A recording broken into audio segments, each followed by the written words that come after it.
Hello guys, good morning. So another pedicure day for today's video guys is mag-cleaning ta sa ko ang client nga almost 1 year na nako nga 1 year sobrang daay siya 1 year nako nga client guys. So by the way, mao ni siya tong kuko niya guys nga 1 year siya ni hubag unya kana gani sa pikas nga side ani kanang pikas kanang namurag nagunitan nako siya. Mao na siya ang kuan sa una ni hubag og isa ka tuig jud niya ni bunol siya. Ya first time nako og limpyo ani kay madam guys. Kuan wala jud na niya pahilabti sa kuha kanang diha nga side kana akong kuanan. Wala na niya gipahilabtan kay kanang sakit lagi siya tapos natagam gid siya atong isa ka tuig nga wala na ayo. Tapos gipasagdaan lang gid to niya guys unya kana diha gani mura na siya naay scoliosis nga niburot na siya diha. So ang kuan di ito ang dry skin ang niburot dira nga side gid man po niya ginapahilabtan. Unya guys kay kani lagi inyong manicurista nga manggigil no. So manggigil man jud ko og kuan kanang murag burot pa ba maghikapan ako permente.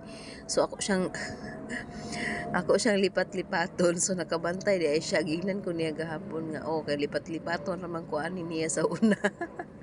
Hala siya nga gilipat-lipat daw ako siya sa una kay magigil manggud ko niya akong katingan primero hinay-hinayon akong cutting no tapos i-push na ako niya makuha man jud ako tong kuko didto nga nagbara dito sa kilid.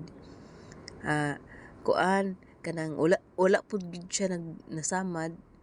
So pasagdaan na niya sunod balik nako katinghan na pud nako hangtod guys nga kana ni gamay na siya dili na siya mahalata nga ni burot dira nga side kana siya di ba makita niyo hinahinayan gihapon akong kuha pero dili jud kaayo as in nga kuuton jud ako sa gilid kay ang iyahang kuko wala na may katong nigahi sa diha nga side dito sa pikas di ay kanang bunol na lang dito siya sa katong paghubag atong last sa una nga isa ka tuig bago na ayo na siya bunol na lang sumo nang gahi gihapon kaayo siya kani bunol na ang kuko ana siya guys.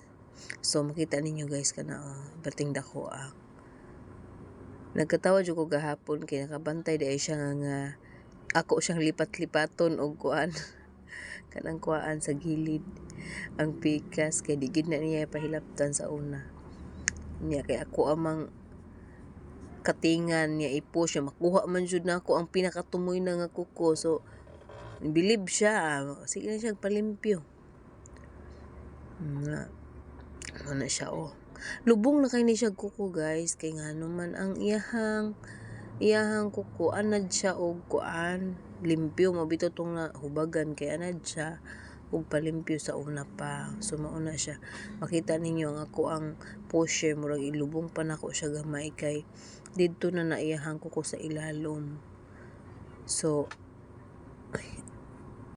guys kanang magtuo mo nga kanang kusog kaayo kumuduot wala na nako og gilahos dito sa pinakailalom ang kana gani ang tumoy sa ko ang pusher nakadapat lang na siya sa katong dry skin nga gahi wala na ni dapat dito sa may unod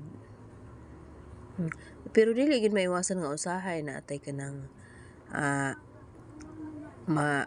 masamaran kay ana man jud na siya normal naman na siya basta kay magmanicure pero bahala na basta kay makuha ana siya kana siya guys basta una mo na akong kinaingon nga side kana dako jud kina siya sa una guys ba niyo nahiwi iyang kuko niya kay makita na ko nga lami man jud kini tanggalan ba murag kaya man jud nako ni so mao to akong gihinay-hinayan kay ginahinayan ako guys kay makita na ko nga lami jud kay siya tanggalon na siya ayan diba so sa pikas guys nga kuko niya pertigyong daghana jud as in napuno jud na iyahang kuan kana iyahang tiil kay ipatong na ako sa tiil niya pero na jud koy alkoholan gud pud nako paghuman guys kay Sukad pa sa una nga naga-manicure ko, di jud ko pwede nga walay alcohol nga dalon.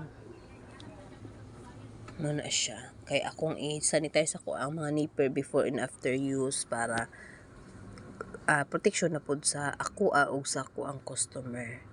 So karon kay nakoy na discover nga naa ay wipes nga alcohol wipes, mao pud na akong ginagamit pang punas-punas. So guys, wala na siya mga nakuha na nako tanan. So atoan na siyang i-nail file. Dili na ko ipakita ang full guys nga video kay kanang kumagko ra pud ako ang gina-videohan kung nako tanan, videohan ako tanan nga kuko. Taas na kaayo niya, gamay lang og memory ako ang cellphone. Hindi pa pud kayo kabalo mag-edit-edit. So yun lang guys. Salamat kayo sa pagtan-aw. Nanilok pa jud ko guys. Nanggigil lagi ko dira dapit.